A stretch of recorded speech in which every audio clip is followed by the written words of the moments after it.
नमस्कार बच्चों, स्वागत है आप सभी का आपके अपने YouTube channel Kalavati education basic math में।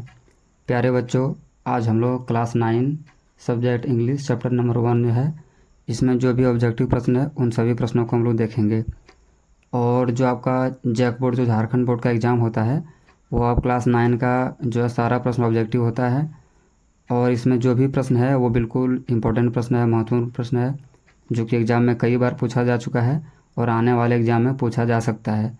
तो बच्चों, ये जो इसमें टोटल हम लोग 13 प्रश्न को हम लिखे हैं, उस 13 प्रश्न को हम आपको हिंदी में अनुवाद करके बताएंगे।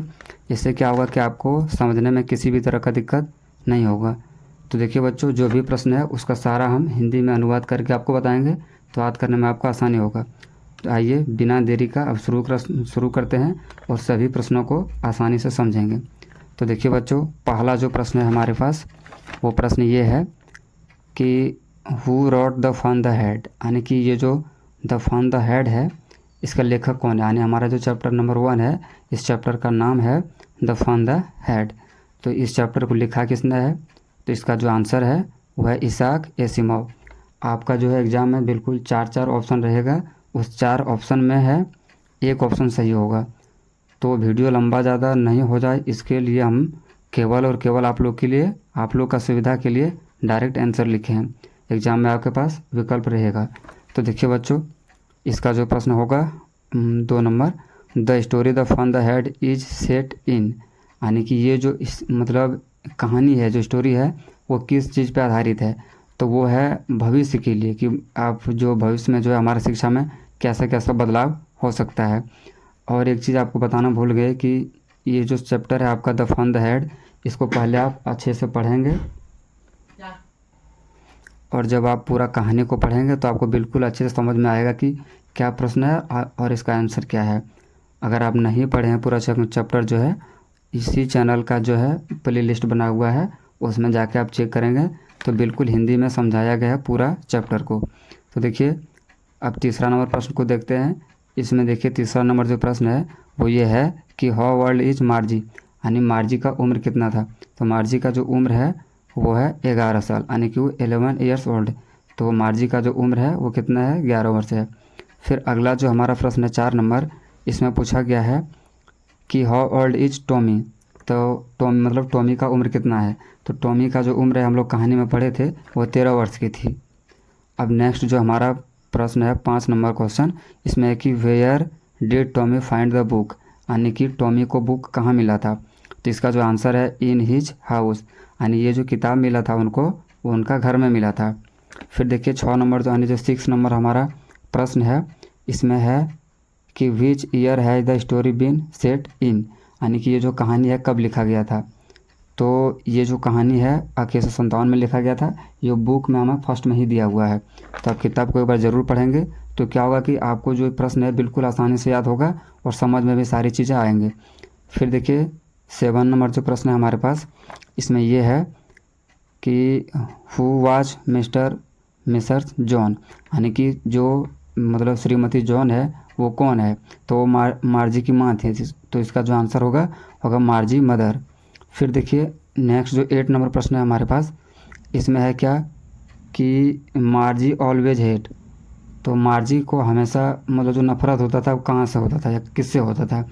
तो उसको जो मार्जी था उनको हमेशा स्कूल से है नफरत रहता था।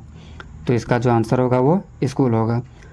और 9 नंबर जो प्रश्न है हमारे पास, इसमें कि टुडे टॉमी फाउंड, यानी जो है आज टॉमी को क्या मिला था। तो उनको एक किताब मिला था। तो इसका जो आंसर लिखेगा ये रियल बुक, यानी कि उसको एक वास्तविक किताब मिला था। फिर देखिए बच्चों 10 नंबर जो प्रश्न है हमारे सामने, 10 नंबर प्रश्न ये है कि मार्जी स्कूल रूम वाज, यानी कि मार्जी का जो है स्कूल का रूम कहाँ पर था। तो इसका जो आंसर है मतलब जो मार्जी का रूम था, बेडरूम जहाँ वो सोती थी उसका बगल में था। तो इसका आंसर होगा नेक्स्ट टू हर बेडरूम। अब अगला देखिए 11 नंबर जो प्रश्न है, इसमें है कि मार्जी एंड टॉमी लर्न सब्जेक्ट, यानी मार्जी और टॉमी जो थी वो कौन सा सब्जेक्ट सीख रही थी।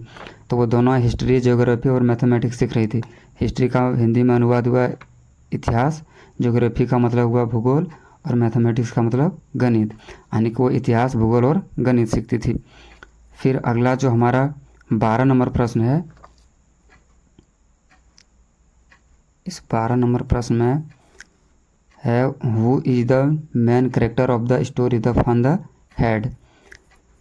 थोड़ा सा जगह होने के कारण कुछ प्रश्न कट सकता है, लेकिन आप इसको शुरू से देखेंगे।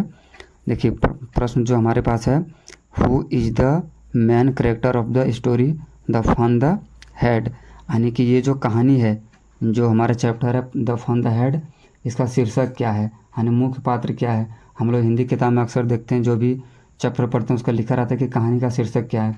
तो सेम वही चीज़ में है कि ये जो हमारा द फन द हेड है, इसका जो है मुख्य पात्र क्या है। तो इसका जो मुख्य पात्र है वो है मार्जी।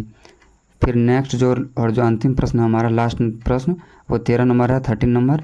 इसमें प्रश्न है कि Margie had to submit her homework, यानी कि मार्जी को जो होमवर्क कंप्लीट करना था, जो उनको स्कूल में मिला था, वो किस कोड में, किस भाषा में करना था। तो इसका जो आंसर होगा वो होगा पंच कोड, यानी पंच कोड की भाषा में उनको इसका आंसर करना था। तो उम्मीद है बच्चों कि सारे प्रश्न आपको अच्छे समझ में आया होगा। अगर समझ में नहीं आया होगा तो एक बार और आप प्रैक्टिस करेंगे। और दूसरी बात कि घर में आप जो है, जो आपका बुक है, उस बुक को एक बार ज़रूर पढ़ेंगे। जब आप पूरा बुक को पढ़ेंगे तो सारी कहानी आपको आसानी से समझ में आएगा।